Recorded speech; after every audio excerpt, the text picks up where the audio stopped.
Bonjour à tous et bienvenue. Merci à Emmanuel d'avoir fait cette présentation. Si vous voulez davantage de précisions sur les formations, Virginie Ponel, donc, qui est responsable des formations, est présente, et Catherine Collet également, donc, qui est secrétaire pédagogique. L'idée de cette journée liminaire, disons, des formations, c'est d'avoir un moment, disons, à la fois convivial et en même temps où les intervenants et vous-même vous sentez libre d'approfondir des sujets. L'idée des 10 heures de l'éthique, c'est qu'il n'y a pas de thème directeur, c'est la 7e édition maintenant. Il y a une succession d'interventions à partir des champs que les intervenants considèrent et des thèmes qu'ils considèrent comme essentiels aujourd'hui. Voilà.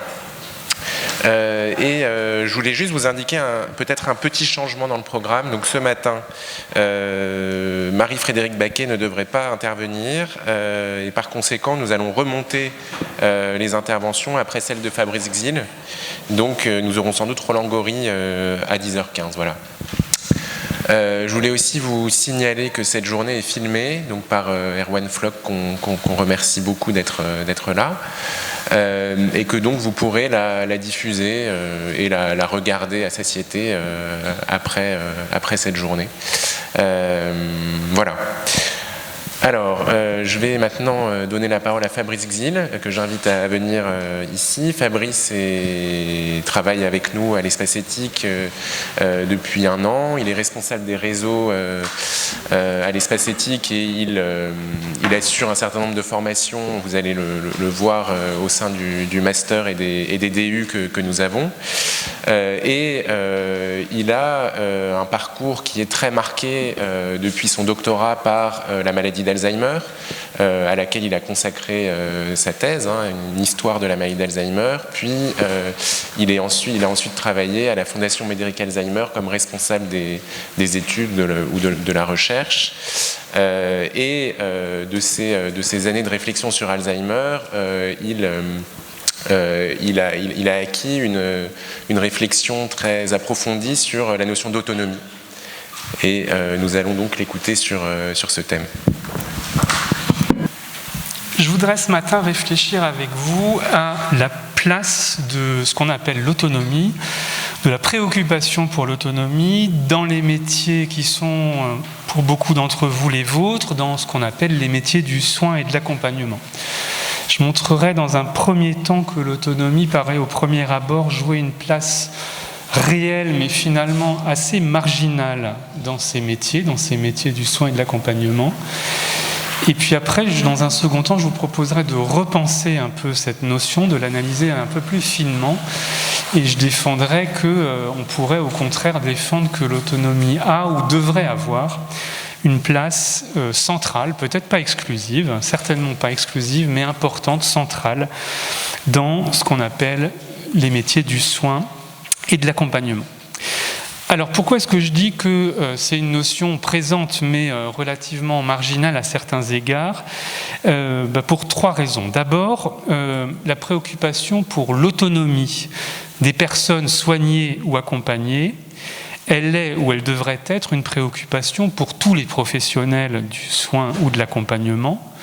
Pourquoi ? Parce que, au moins depuis ce qu'on appelle le cycle législatif des années 2000, il y a un accent très fort qui a été mis sur la liberté de choix, sur le respect de ce qu'on appelle la faculté d'autodétermination des personnes soignées et accompagnées.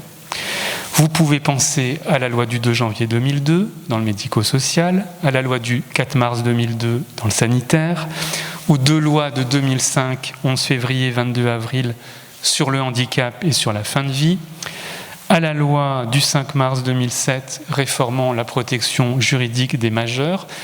Dans tous ces textes, dans tous ces contextes de soins et d'accompagnement, il y a une tendance, un cycle législatif qui rompt assez définitivement avec ce qu'on a pu appeler le paternalisme ou le maternalisme.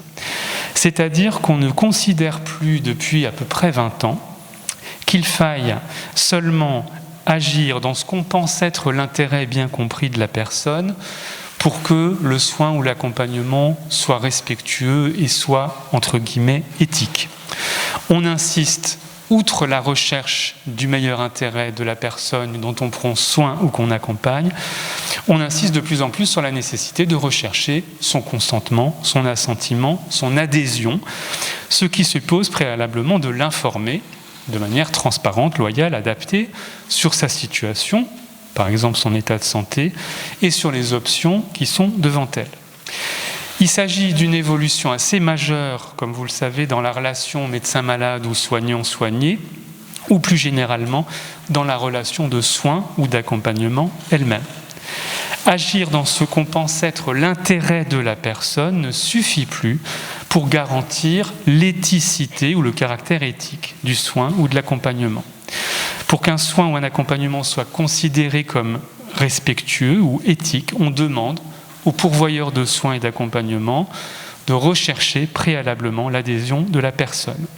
Autrement dit, on a une autonomie qui est ici entendue comme capacité de choix, capacité d'autodétermination, et elle devient, aux côtés de la notion de meilleur intérêt de la personne, une deuxième source très importante de légitimation du soin et de l'accompagnement. Notez que ça suppose quand même qu'un certain nombre de personnes ou de situations sont exclues de cette préoccupation de l'autonomie ainsi entendue. Toutes les personnes qui ne sont pas en capacité ou en situation de donner un authentique consentement, on leur applique normalement, selon cette règle, l'ancienne règle seulement du meilleur intérêt.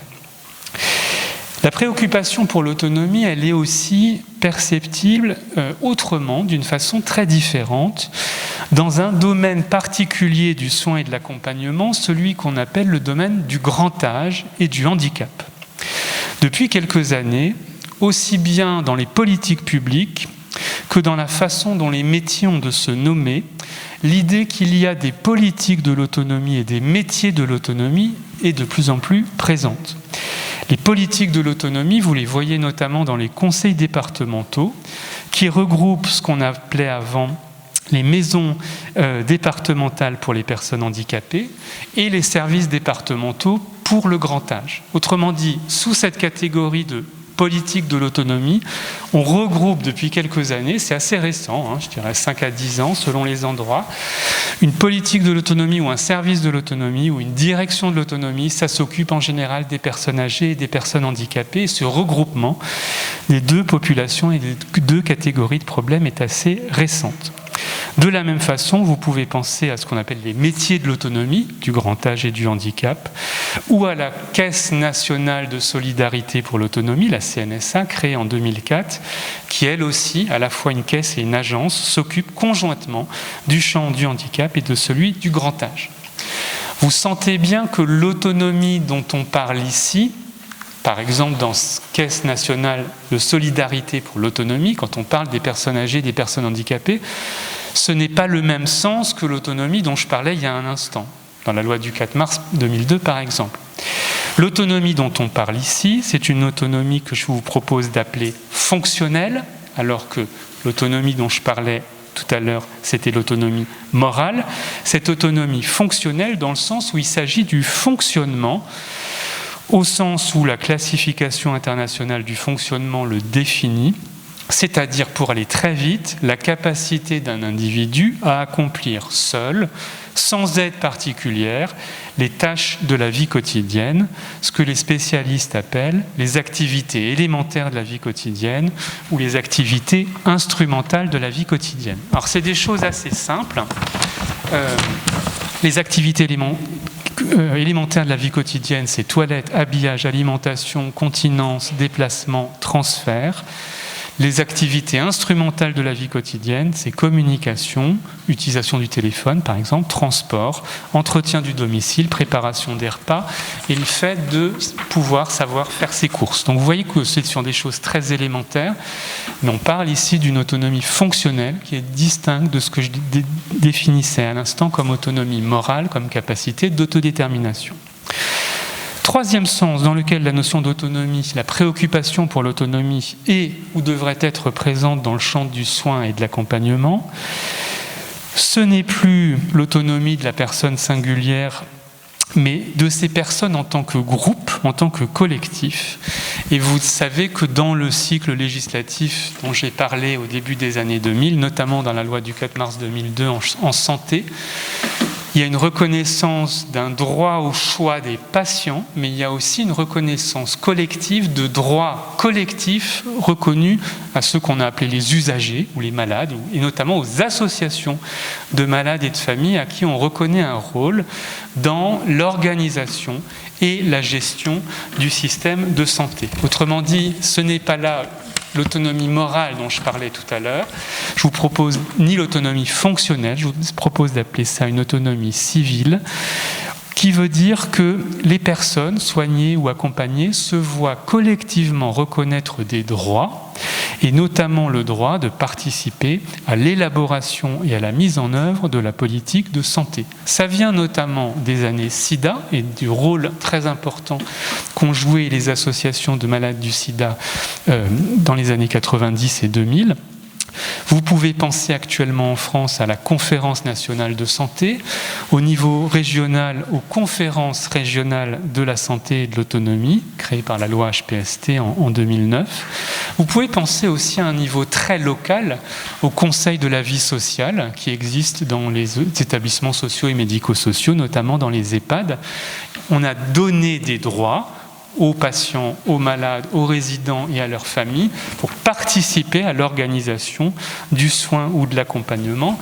Donc c'est ici non pas une autonomie morale ou une autonomie fonctionnelle, je vous propose d'appeler ça une autonomie civile parce que ça confère un pouvoir d'agir et de décision à des collectifs. Donc, dans ces trois sens, vous voyez que la notion d'autonomie, elle joue un rôle non nul dans le champ du soin et de l'accompagnement, mais ça reste assez marginal. Pourquoi ? Parce que, oui, on parle du champ de la santé et de l'autonomie, c'est-à-dire de l'autonomie fonctionnelle, mais ça reste quand même l'autonomie par rapport au champ global de la santé, dans cette expression, ça reste quand même quelque chose de marginal. C'est la prise en charge des personnes âgées, des personnes handicapées, dans le champ général de la santé. Vous voyez, quand on dit le champ de la santé et de l'autonomie, l'autonomie est une sous-section, une sous-catégorie du champ de la santé, si on veut aller vite. De la même façon, préoccupation pour l'autonomie morale, pour la liberté de choix, pour la capacité d'autodétermination.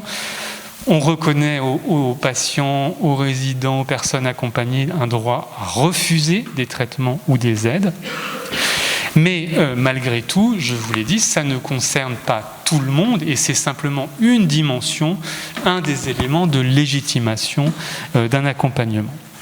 De la même façon, la notion de démocratie sanitaire ou médico-sociale, je vais aller assez vite là-dessus, mais c'est-à-dire les nouveaux droits ou les nouveaux pouvoirs conférés aux patients ou aux personnes accompagnées, ça reste quand même aujourd'hui relativement timide. Je vous renvoie notamment à un article de Claire Legros dans Le Monde il y a quelques jours, et je sais que Emmanuel, je crois, cet après-midi, y reviendra aussi. On ne peut pas dire que pendant cette période de Covid, la démocratie sanitaire et médico-sociale a été très sollicitée. Au contraire, on a eu l'impression que le naturel revenait au galop et que les instances sanitaires avaient tendance à décider beaucoup de choses par elles-mêmes sans beaucoup consulter ni les patients, ni les familles, ni d'ailleurs les associations, ni même les professionnels du soin ou de l'accompagnement eux-mêmes. Donc c'est présent, mais ça reste relativement marginal.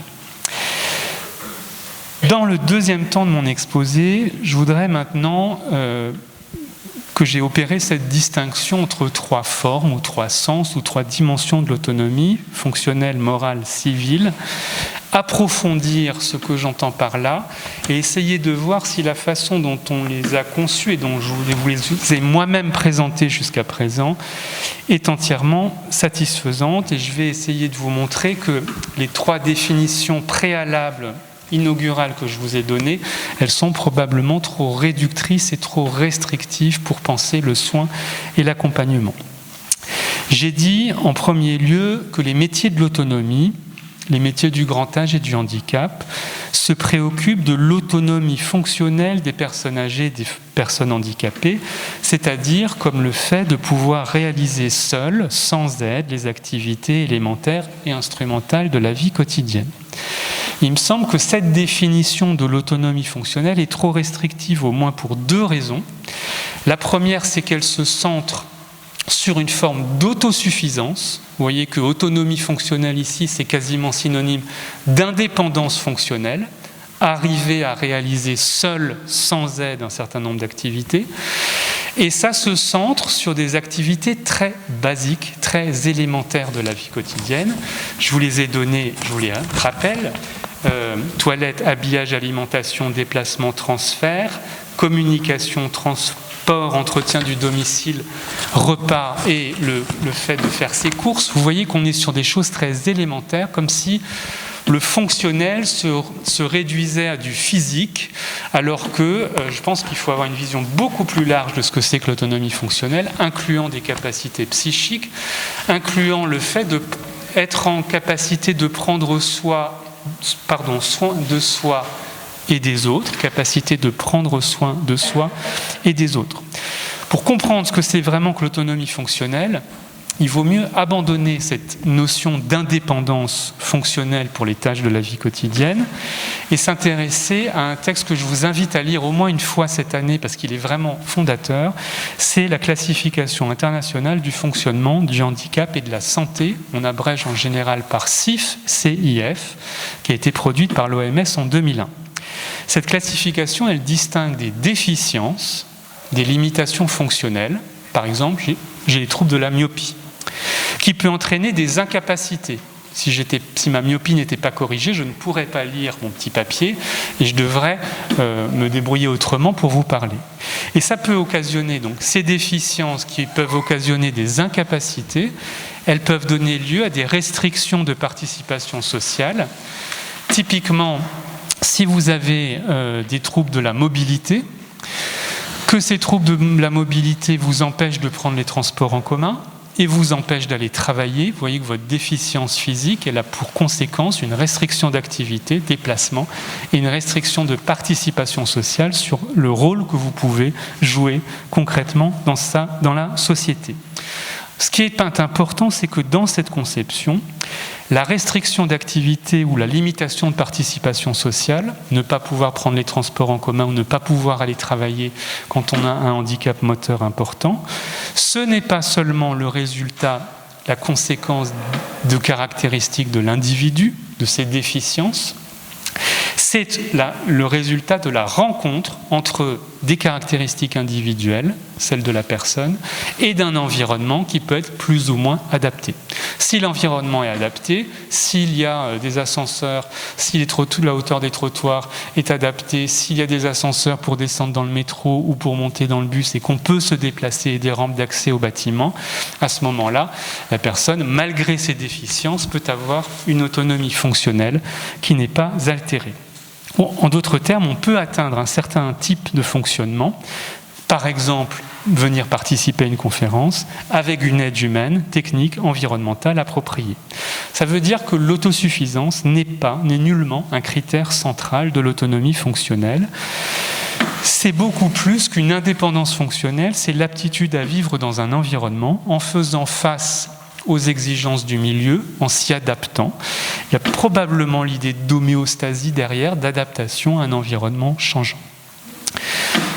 En deuxième lieu, j'ai dit que la préoccupation pour l'autonomie morale, entendue comme capacité d'autodétermination, comme capacité de choix, c'était une des grandes nouveautés du cycle législatif du début des années 2000. Il me semble que concevoir de cette façon l'autonomie morale, c'est également beaucoup trop restrictif parce que ça réduit l'autonomie morale à une capacité de choix, à une capacité décisionnelle.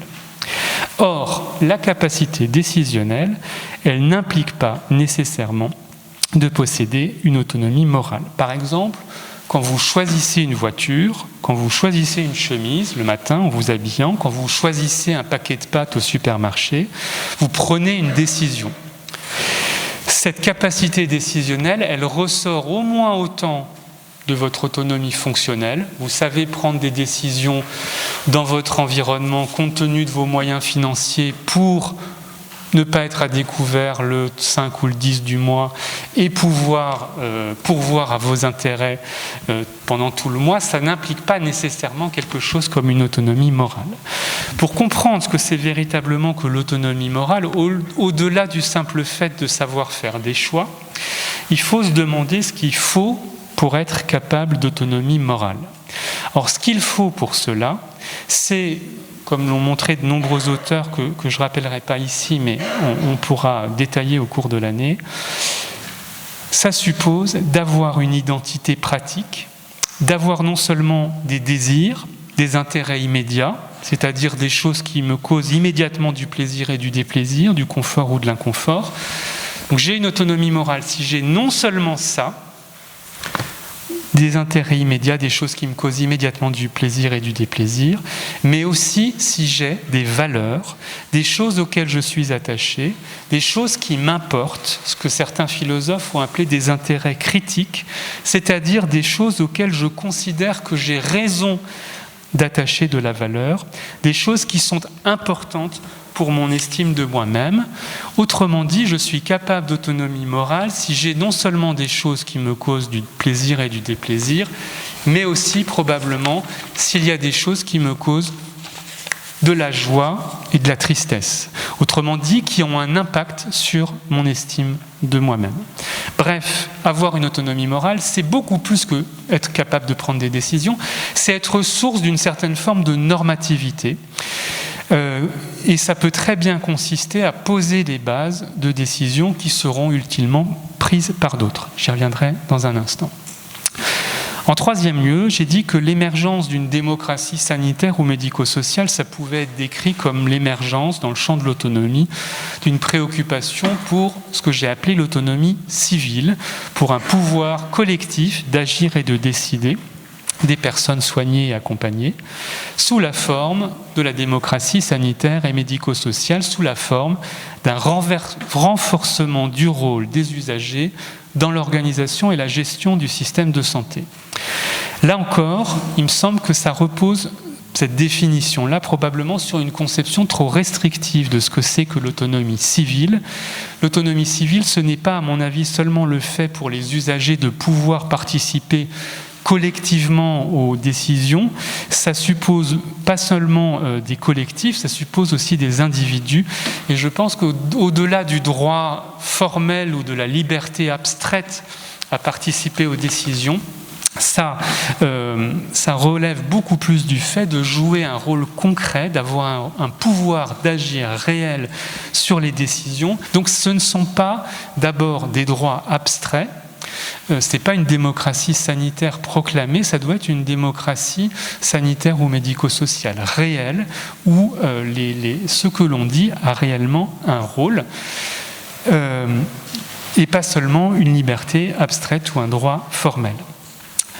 En conclusion de ce deuxième temps de mon exposé, je voudrais souligner que si j'ai distingué 3 dimensions de l'autonomie ou 3 sphères de l'autonomie, fonctionnelle, morale, civile, je considère que fondamentalement l'autonomie est une, qu'on est pleinement autonome que si on possède à la fois une autonomie fonctionnelle, morale et civile.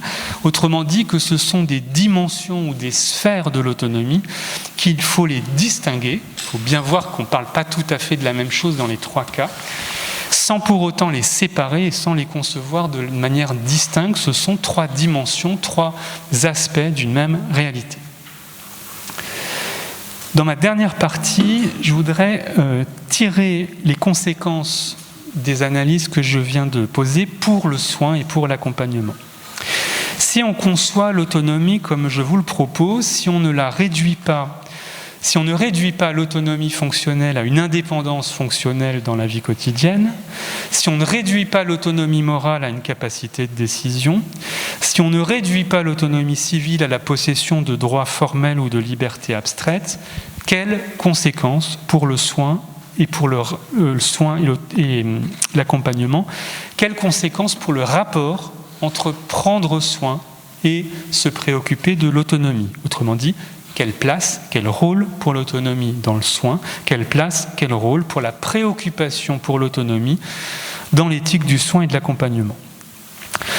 En premier lieu, si vous ne réduisez pas l'autonomie fonctionnelle à une indépendance dans la réalisation des activités de base de la vie quotidienne, alors il n'y a, à mon avis, plus aucune raison de considérer que le champ de l'autonomie, c'est un sous-domaine du champ de la santé. Il n'y a plus lieu de parler de la santé et de l'autonomie comme si l'autonomie était le champ spécifique du handicap et du grand âge. Tout au contraire, et à la limite, il y aurait peut-être davantage intérêt à parler du champ de l'autonomie et de la santé, où c'est la santé qui deviendrait un cas particulier de l'autonomie. Vous le savez bien, avec d'une part ce qu'on a appelé la révolution épidémiologique, c'est-à-dire le fait que les maladies chroniques deviennent plus nombreuses et plus importantes que les maladies aiguës. D'autre part, avec des conséquences fonctionnelles importantes des maladies aiguës. Pensez aux gens qui ont eu le Covid et qui se retrouvent avec des symptômes durables dans le temps long des gènes respiratoires ou par exemple. On pourrait alors se demander s'il ne faudrait pas appeler métier de l'autonomie fonctionnelle l'ensemble des métiers du soin et de l'accompagnement et pas seulement les métiers du grand âge et du handicap. Car au fond, même quand on s'occupe de la santé des enfants et des adultes, même quand on soigne leurs maladies, il me semble que malgré tout, ce qu'on cherche au bout du compte, c'est à leur procurer une autonomie fonctionnelle et l'autonomie fonctionnelle la meilleure.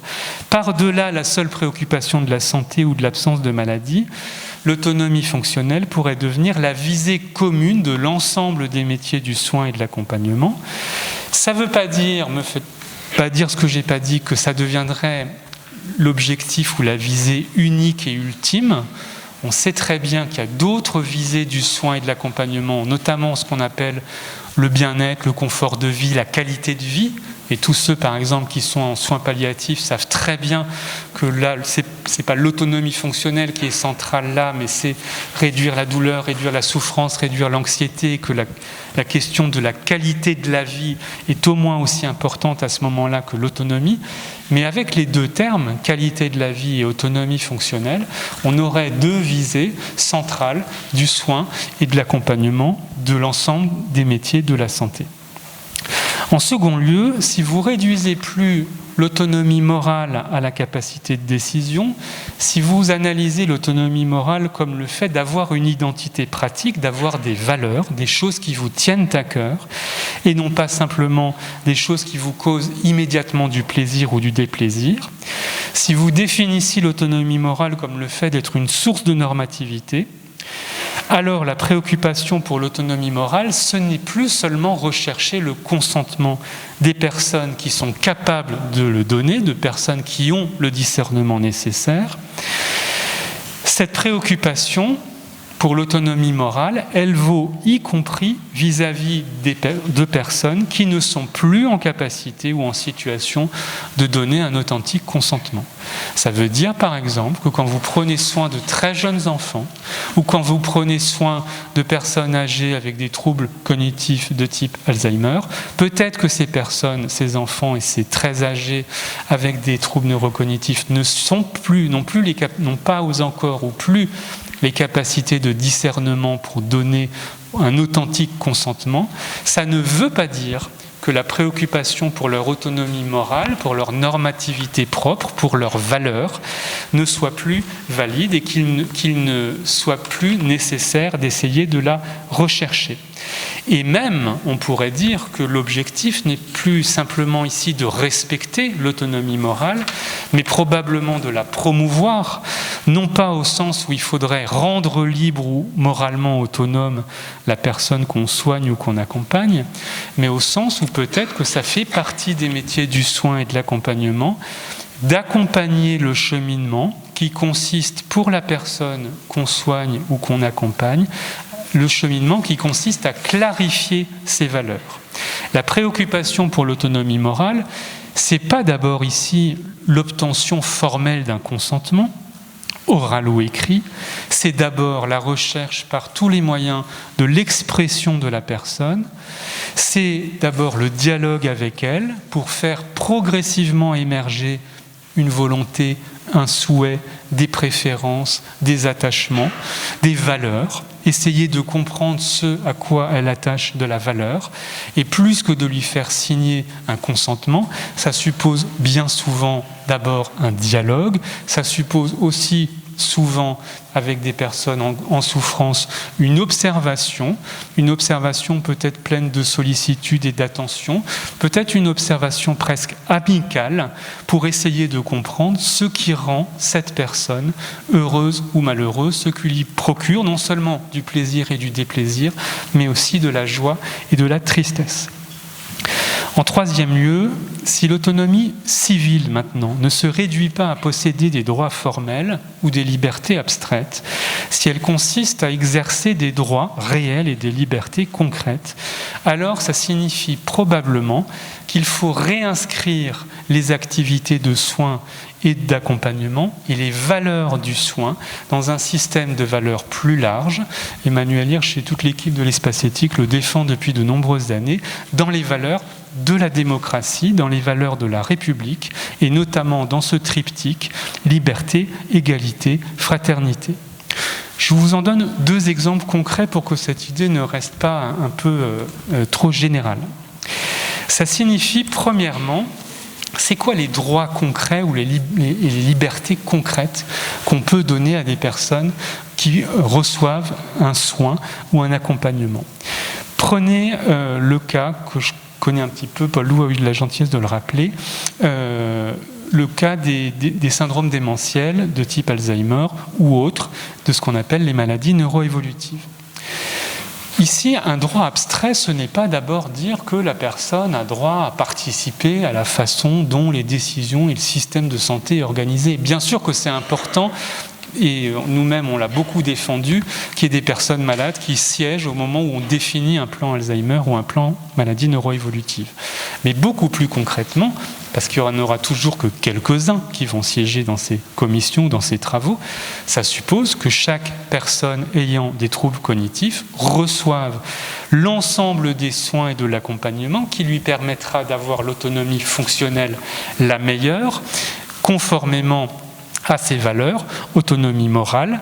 Par exemple, Kate Swaffer, qui est une Australienne qui représente au plan mondial les personnes atteintes de troubles cognitifs, elle défend que puisque, en anglais ils appellent ça la démence, nous on dirait les syndromes démentiels ou les troubles neurocognitifs, Kate Swaffer dit la chose suivante: si la démence est bien un handicap cognitif, alors les personnes qui vivent avec une maladie neuroévolutive, ils devraient bénéficier des mêmes droits d'accompagnement qu'on reconnaît à l'ensemble des personnes handicapées, notamment dans la Convention internationale relative aux droits des personnes handicapées, et notamment à toutes les compensations, à toutes les aides à l'autonomie fonctionnelle qui leur permettent de mener, malgré leurs difficultés, une vie la plus proche possible de celle à laquelle ils attachent de la valeur. Kate Swaffer a été diagnostiquée assez tôt, dans sa cinquantaine. Ce qu'on lui a dit quand elle a reçu le diagnostic de maladie apparentée à Alzheimer, c'est en gros, vous n'allez plus pouvoir travailler, rentrez chez vous, faites vos directives anticipées, préparez-vous à mourir. Et elle appelle ça une forme de prescription de désengagement. Bon, elle trouve ça que c'est une atteinte aux droits de l'homme, aux droits qui sont les siens en tant que membre de l'espèce humaine et de la communauté humaine. Elle dit, j'ai le droit, comme tout le monde, malgré mes incapacités cognitives, j'ai des troubles de l'attention, de la mémoire, j'ai du mal à me repérer dans le temps, j'ai le droit à de l'ergothérapie pour adapter mon logement, à l'orthophonie pour pouvoir pas perdre le langage, à des aides techniques, à un coordonnateur de santé parce que le système est affreusement complexe, à des financements, à des aides techniques. Autrement dit, j'ai droit à un certain nombre de compensations et d'aménagements qui font que mon handicap, les déficiences qui sont les miennes, ne vont pas faire que ma vie n'ait plus d'intérêt à mes yeux.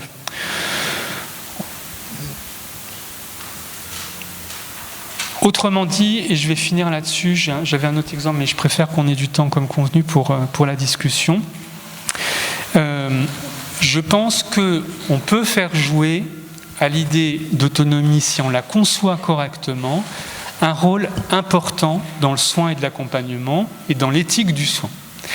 Je ne suis pas en train de vous dire que ça devrait être la valeur centrale, exclusive, et que prendre soin, c'est avoir une préoccupation exclusive pour l'autonomie de la personne, qu'on la conçoive au sens fonctionnel, moral ou civil.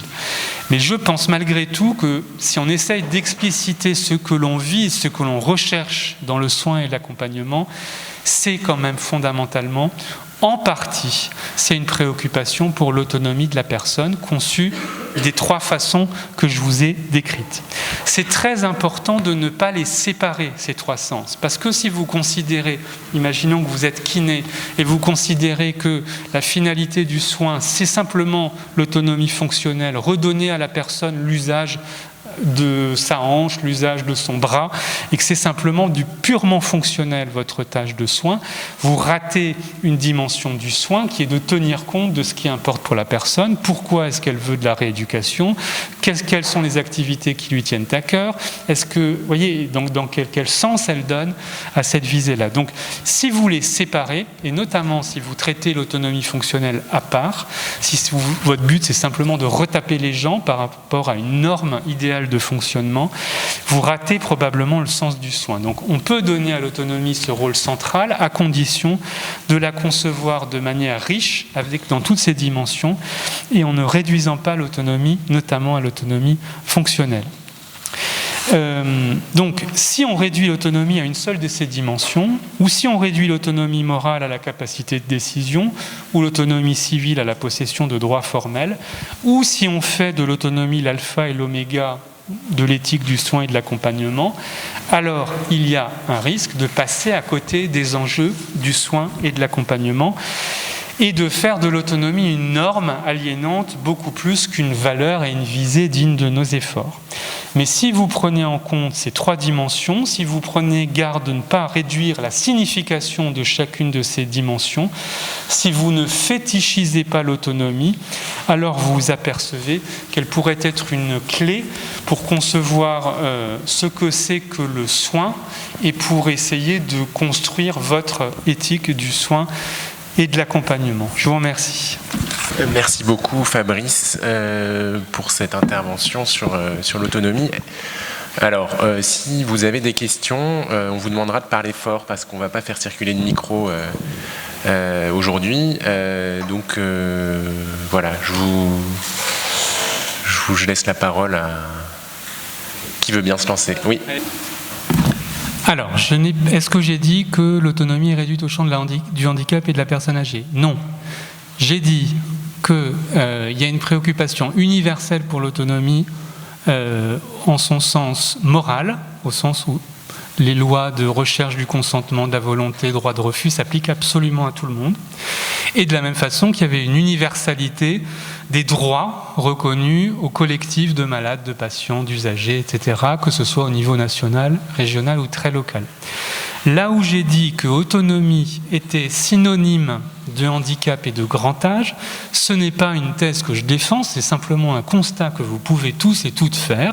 Si vous allez sur le site de la Caisse nationale de solidarité pour l'autonomie, si vous regardez ce que recouvre le champ de l'autonomie en France, c'est très simple, ça recoupe handicap plus grand âge.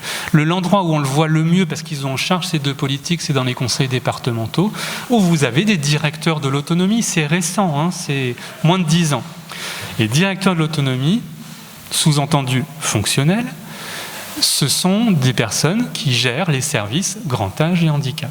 Donc je pointe simplement dans ma première partie d'exposé le fait que depuis quelques années, on utilise cette notion d'autonomie pour regrouper deux champs qui auparavant étaient traités de manière entièrement distincte. En termes de financement, en termes d'acteurs qui organisent cela. Donc c'est une nouveauté importante. Il y a des exceptions, vous pourriez me dire, Madame Brigitte Bourguignon, ministre déléguée à l'autonomie, elle n'a en charge que les personnes âgées, en perte d'autonomie fonctionnelle. Puisque Madame Cluzel a en charge les personnes en situation de handicap. Ça, c'est une exception. Mais dès lors que Madame Bourguignon a annoncé qu'il y aurait et d'autres qu'il y aurait une loi autonomie prochainement, tout le champ du handicap a levé la main en disant est-ce que ça concernera évidemment le champ du handicap ? Donc en France actuellement, autonomie fonctionnelle recouvre ces deux champs parce qu'on pense par là on entend par là l'autonomie au sens fonctionnel. Voilà, c'est tout ce que je voulais dire.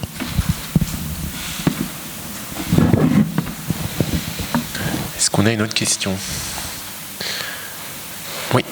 Alors, on a deux questions. J'ai vu que vous aviez levé la main d'abord. Allez-y. Alors, vous savez qu'il y a depuis au moins 15 ans, peut-être même depuis le début de la création de la prestation spécifique dépendante, donc c'est plus de 20 ans, mais des débats en France sur l'opportunité de créer, alors parfois c'est appelé 5e risque un peu rapidement, en tout cas des financements spécifiques pour la prise en charge de ce qu'on appelle en France la dépendance, que moi je préfère appeler la perte d'autonomie fonctionnelle du sujet âgé demain, en précisant beaucoup de choses. Mais ça repose sur le fait, et ça c'est incontestable, qu'il y a une transition démographique majeure qui est en train de s'opérer, qu'il y a un allongement de l'espérance de vie considérable en un siècle, que parmi les personnes qui avancent en âge, que l'espérance de vie ne cesse d'augmenter, que parmi les personnes qui avancent en âge, il y en a une proportion non négligeable qui connaît une perte d'autonomie, c'est-à-dire des déficiences auditives, motrices, sensorielles, cognitives, et donc a été pointé par beaucoup de personnes, et je pense que ça c'est incontestable, la nécessité d'organiser la France, de préparer la France à cette transition démographique qui pour l'instant ne fait que commencer. Arrive à partir, Michel Delaunay, l'ancienne ministre en charge de ces questions, a publié un livre là-dessus il y a quelques mois, mais elle montre que voilà, il y a la génération des baby-boomers qui arrive au seuil de la retraite, et donc dans les 20 ou 30 ans qui viennent, il va y avoir un nombre beaucoup plus important qu'actuel en valeur absolue et en part relative dans la population de personnes de plus de 65 ans. C'est une situation qu'on n'a pas connue, qui change les équilibres aussi entre les actifs et les retraités. Donc on a besoin de prévoir et d'organiser le financement de ce qu'on appelle ce risque de devenir, d'être en situation de perte d'autonomie, ou le risque d'être aidant et de devoir possiblement moins travailler ou arrêter de travailler pour s'occuper de son parent ou de son conjoint. Donc après, quand vous dites 5e risque, vous identifiez une solution un peu précise de répondre à cette question.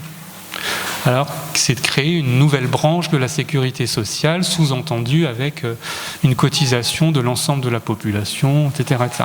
Il y a d'autres modalités de financement qui sont sur la table, et je pense que si cette réforme tant attendue par tout le monde, et par les personnes âgées, par les familles qui ont actuellement un reste à charge très important de l'ordre de 1 000 €, que la personne soit à domicile ou en EHPAD, et par les professionnels du secteur, et notamment du domicile, même si on parle beaucoup des EHPAD. Donc en parlant de 5e branche, vous identifiez une manière de résoudre le problème, alors que sont actuellement en discussion tout un tas de scénarios. Il y a eu un rapport récent, le rapport Vachet, qui remet sur la table un certain nombre d'options, de savoir qui va contribuer, qui va payer, etc. Mais oui, enfin, sur le besoin de trouver un financement pour ce nouveau risque, quand on le regarde avec les yeux de l'assureur, ou que ce soit l'assurance maladie ou l'assureur privé, c'est évident. La façon dont il faut le financer, ça on avait d'ailleurs fait avec Paul Loup quasiment une journée là-dessus à Dauphine l'an dernier sur économie et vieillissement. Donc ça c'est des sujets un peu techniques dont c'est pas l'objet ici, mais sur le besoin que vous identifiez, absolument, oui, je pense que c'est même urgentissime, parce qu'on a un secteur à domicile notamment, et des EHPAD qui sont quand même dans une situation très complexe, alors qu'on n'est qu'au début de la montée en charge du nombre de personnes âgées.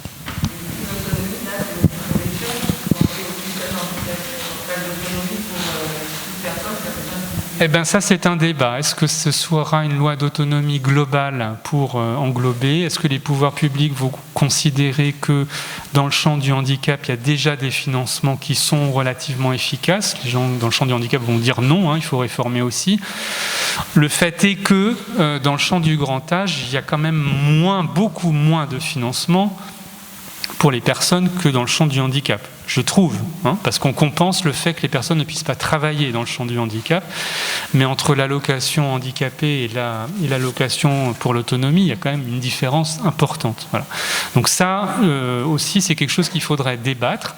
En toute logique intellectuelle, il faudrait un système global. Je ne suis pas sûr que les pouvoirs publics s'orientent vers là, mais il y a eu des annonces dans les deux sens, donc je ne sais pas vous répondre à cette question. Alors, on va prendre une dernière question. Moi, une avant-dernière, j'aimerais aussi en poser une à Fabrice. Exactement, il y a un double risque. Un de ne garder cette notion que pour ce champ particulier. Intellectuellement, ce serait encore plus embêtant qu'il n'y ait que le grand âge et pas le handicap. Bon, mais même si ce n'était que grand âge handicap, je trouve que ce ne serait pas idéal comme situation.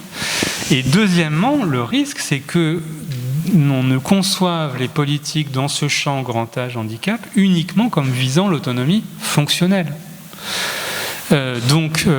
Préservation, vous voyez, et puis il y a toute la communication actuellement là-dessus. J'ai même vu qu'il y a des petits formats maintenant sur la télé publique le soir, entre le journal et le film, mais il y a des petites vignettes pour encourager tout le monde à préserver son capital autonomie pour aller vite, mais à essayer d'avoir des attitudes qui font que vous aurez moins de risques de développer des incapacités cognitives, physiques, sensorielles, etc. dans le futur, à anticiper. Bon. Je pense que si autonomie se fige et le sens d'autonomie se fige en France autour de grand âge plus indépendance fonctionnelle dans la vie quotidienne, on ne va pas être super bien barré conceptuellement pour affronter les défis qui sont devant nous. Ce sera une vision quand même très très réductrice des choses. Je suis tout à fait d'accord avec vous. Ouais. Alors, moi j'avais une question, puisque tu as parlé au départ du paternalisme, et moi je me demande si on n'assiste pas à l'émergence d'un nouveau paternalisme qui est en miroir du précédent. C'est-à-dire que dans le paternalisme qui aurait été, disons, déboulonné par l'émergence de l'autonomie du patient, la loi de 2002, etc., il y a cette idée que si on se place sur la question des savoirs, des informations, que la personne doit en savoir le moins possible. Voilà, il y a la notion de privilège thérapeutique, notamment du médecin, qui peut éventuellement cacher des informations à son patient. Symétriquement, aujourd'hui, est-ce qu'on n'assiste pas à un paternalisme qui dit la personne doit savoir, la personne doit être autonome, doit maîtriser son existence et donc se placer dans une position de calcul permanent des risques auxquels elle est. Tu as parlé de capital autonomie, je pense que c'est une expression intéressante de ce point de vue-là, parce que c'est cette idée qu'on aurait un capital à maintenir ou au contraire même à augmenter, etc. Bon. Donc sur ce paternalisme, est-ce que tu partages ce constat? Est-ce que pour toi le mot paternalisme est adapté quels sont comment on peut résister à ça si tant est qu'il le faille? Alors, je suis tout à fait d'accord sur le constat, c'est-à-dire qu'au paternalisme ancien, où en gros le professionnel décidait pour vous, il n'est pas si ancien que ça, parce qu'on a tous les jours des témoignages. J'en ai encore eu ce week-end de gens à qui on fait des soins parce que l'organisation est compliquée, donc qui ont une opération et puis le diagnostic de tumeur quelques jours après. Donc c'est ancien dans les idées, mais en pratique, on a encore beaucoup d'attitudes paternalistes au sens ancien où le professionnel, où l'équipe décide, n'informe pas véritablement, masque certaines choses, etc. etc. Sur l'émergence d'une nouvelle figure du paternalisme post-2000, je partage tout à fait le constat, il y a une forme d'injonction généralisée à l'autonomie où on devient à la fois quasiment obligé d'anticiper, obligé de penser à demain. Regardez les discours qui sont faits sur la personne de confiance ou les directives anticipées, vous avez des injonctions très fortes à recourir à ces dispositifs. Que ce soit des dispositifs intéressants, c'est une chose, mais qu'on vous enjoigne quasiment de le faire et vous ne seriez pas responsable de vous-même si vous ne le faisiez pas, c'est quand même extrêmement problématique, d'autant que c'est des dispositifs qui sont censés vous rendre plus autonome. Et de la même façon, soyez acteur de votre santé, soyez acteur de votre prévention. On sent tous ces discours de responsabilisation qui commencent à être assez fatigants. Bon. Alors comment on peut lutter contre ça? À mon avis, de deux façons. La première, quand même, par l'humour et par la dérision. Il y a quelques mois, à la gare Saint-Lazare, il y avait au-dessus, il y a des escaliers mécaniques, puis il y a des escaliers physiques, des escaliers automatiques. Au-dessus des escaliers physiques, normaux, il y avait écrit « Soyez acteurs de vos déplacements, prenez les escaliers... Enfin, il y a un côté ridicule quand même là-dedans, on peut quand même se le dire. Soyez acteurs de vos déplacements, prenez pas les escaliers automatiques. Il y a quelque chose de ridicule. Et donc, une des armes, je pense, pour déboulonner ça, c'est quand même de pointer que c'est quand même paradoxal une injonction à l'autonomie. Et on peut exercer le rire, la moquerie, même gentiment, l'ironie, toutes les formes d'humour relativement à ces prescriptions, et les tourner en dérision. On a le droit, c'est une arme après tout dans le débat public qu'on peut tout à fait utiliser. La deuxième chose, c'est qu'il n'y a aucune raison qu'on fasse ressembler que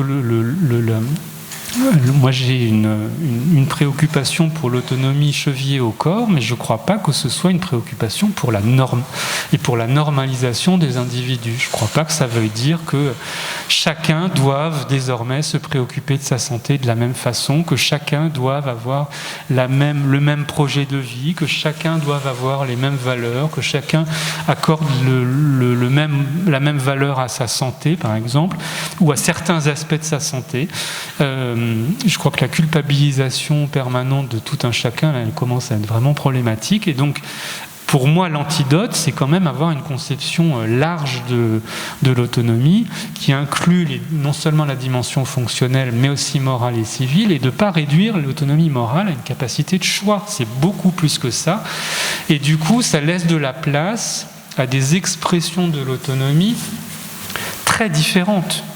Vous pouvez le faire en rédigeant des directives anticipées, vous pouvez le faire en parlant à vos proches, vous pouvez décider que penser à la mort, c'est pas votre truc, que ça vous empêche de vivre, que ça vous crée des crises d'angoisse, et décider en conscience ou pas, ou dans le déni de penser à autre chose. Il n'y a aucune de ces attitudes qui est condamnable en tant que telle. Donc je pense que ne nous laissons pas enfermer dans les mots tout faits, le patient expert, etc. Questionnons-les, questionnons cette injonction à se responsabiliser, à devenir acteur, dont on voit bien tous les échos managériaux assez détestables. Vous êtes porteur d'une éthique du soin qui va bien au-delà de ça. Et ne nous laissons pas piquer ce beau mot et cette belle valeur d'autonomie par des gens qui voudraient faire de la santé une marchandise ou un bien ou un capital.